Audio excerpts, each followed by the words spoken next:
구주께서 지상에서 성역을 베푸실 때 가르치신 가장 인상적인 원리 중 하나는 동정심을 품고 다른 사람을 대하는 것의 중요성이었습니다. 바리새인 시몬의 집을 방문한 예수님의 기록을 다시 살펴보면서 이 원리와 그것을 실질적으로 어떻게 적용할지에 대해 생각해 봅시다. 누가복음에는 죄인으로 여겨지던 한 여인의 이야기가 나옵니다. 그 여인은 예수님께서 시몬의 집을 방문하시는 동안 그 집에 들어갔습니다. 여인은 뉘우치는 마음으로 겸손하게 예수님께 다가가 자신의 눈물로 그분의 발을 적시고 자신의 머리로 그분의 발을 닦고 그 발에 입 맞춘 뒤 향유를 부었습니다. 자신이 그 여인보다 도덕적으로 우위에 있다고 생각했던 교만한 집주인은 비난하는 마음과 오만을 품고 이렇게 생각했습니다. 이 사람이 만일 선지자라면 자기를 만지는 이 여자가 누구며 어떠한 자 곧 죄인인 줄을 알았으리라. 그 바리새인은 나는 다른 사람보다 고결하다라는 태도 때문에 예수님과 여인을 부당하게 판단했습니다. 하지만 모든 것을 아시는 구주께서는 시몬의 생각을 아시고 큰 지혜를 발휘하시어 구주와 그녀를 업신여기는 그의 태도를 논박하는 동시에 집에 구주처럼 특별한 손님을 모시는 데에서 그가 모인 결례를 꾸짖으셨습니다. 실제로 예수님께서 이 바리새인을 친히 꾸짖으셨다는 사실은 바로 그분이 참으로 예언의 은사를 지니셨다는 증거이자 겸손하고 상한 심령을 가진 이 여인이 회개했고 또 그녀가 죄를 용서받았다는 증거였습니다.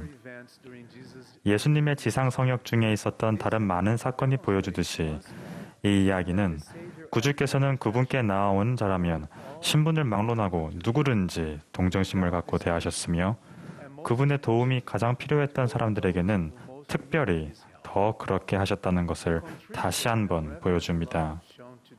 그 여인이 예수님께 보인 뉘우침과 경건한 사랑은 죄사함을 받고자 하는 그녀의 소망과 진실한 회개의 증거였습니다. 하지만 완악한 마음과 우월감을 지녔던 시몬은 이 회개하는 영혼에게 공감을 보이지 않았고 심지어 세상의 구주를 무심함과 멸시로 대했습니다. 그의 태도는 자신의 삶의 방식이 규칙을 엄격하고 무의미하게 지키는 것과 자신의 믿음을 자기 과시와 거짓 신성함을 통해 드러나는 것에 지나지 않았음을 증명했습니다. 이 이야기에서 드러난 것처럼 받는 사람에 맞춰진 예수님의 동정심 어린 성역은 우리가 우리 형제자매들을 어떻게 대해야 하는지를 보여주는 완벽한 모범입니다. 경전에는 구주께서 어떻게 깊고 변함없는 동정심으로 그분 시대의 사람들을 대하시고 고통받는 자와 목자 없는 양과 같이 고생하며 기진한 자들을 도와주셨는지에 대한 여러 예시가 나옵니다. 그분은 육체적인 짐이나 영적인 짐에서 벗어날 필요가 있는 사람들에게 자신의 손을 직접 내미셨습니다. 예수님의 동정심 어린 태도는 자애, 즉 그분의 속죄 희생의 정수인 그분의 순수하고 완벽한 사랑에 그 뿌리를 둡니다. 동정심은 성결하게 되고자 힘써 노력하는 사람들의 근본적인 특징으로서 슬퍼하는 자들과 함께 슬퍼하는 것, 공감 능력, 자비심, 친절함을 지니는 것과 같은 기독교인의 다른 특성으로 밀접하게 연관되어 있습니다. 다른 사람을 향한 동정심의 표현이야말로 예수 그리스도의 복음의 본질이며 우리가 구주와 영적으로 그리고 정서적으로 친밀함을 나타내는 뚜렷한 증거입니다. 그뿐만 아니라 그것은 그분이 우리 삶의 방식에 끼치는 영향의 정도와 우리 영의 잠재력을 나타냅니다. 예수님의 동정심 어린 행동이 때에 따라 가끔만 일어나거나 해야 할 일 목록에 적힌, 즉 누가 시켜서 하는 일이 아니라 하나님과 하나님의 자녀들을 향한 그분의 순수한 사랑의 실제와 사람들을 도우려는 그분의 변치 않은 소망의 일상적인 표현이었음은 주목할 만한 사실입니다. 예수님은 멀리에서도 사람들에게 무엇이 필요한지 아실 수 있었습니다. 그러므로 예를 들어 그분이 어느 백부장의 종을 고치신 뒤 즉시 가버나움에서 나인이라는 도시로 가셨던 것은 놀라운 일이 아닙니다. 그곳에서 예수님은 한 과부의 독자인 죽은 청년에게 일어나서 살라고 명하심으로써 그분의 지상 성역에서 가장 가슴 뭉클한 기적 중 하나를 행하셨습니다. 예수님께서는 가엾은 어머니의 극심한 고통뿐 아니라 그녀의 인생의 어려운 상황 또한 알고 계셨고 그녀에 대한 진심 어린 연민을 느끼셨습니다.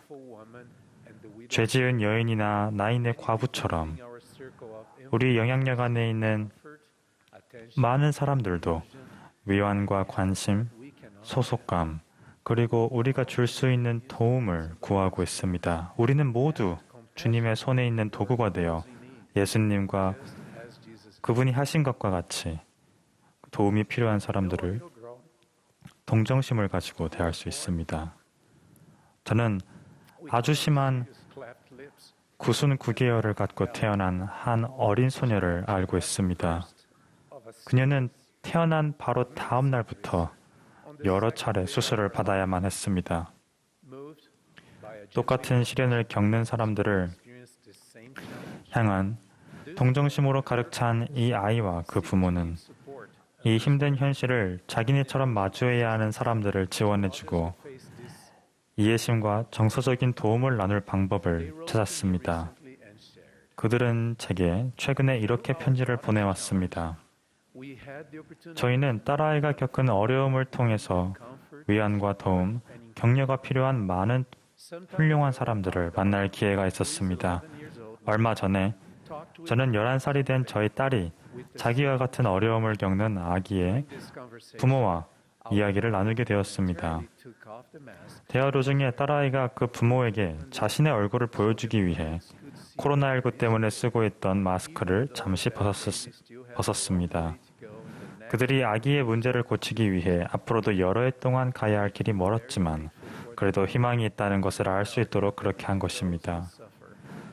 구주가 저희에게 해주시듯이 저희도 고통을 겪는 다른 사람에게 공감할 수 있는 기회가 있어서 정말 감사합니다. 다른 사람의 고통을 덜어줄 때마다 저희의 고통이 줄어드는 것처럼 느껴집니다.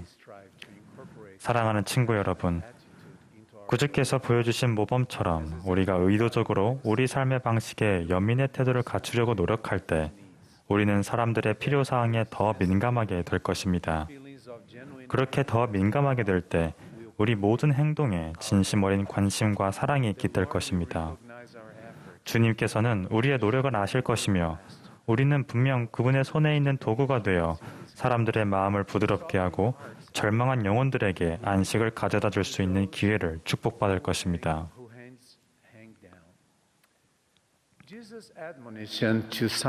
바리새인 시몬에 대한 예수님의 꾸짖음에서 우리는 절대로 우리 이웃을 냉혹하고 잔인하게 판단해서는 안 된다는 것을 분명히 알 수 있습니다.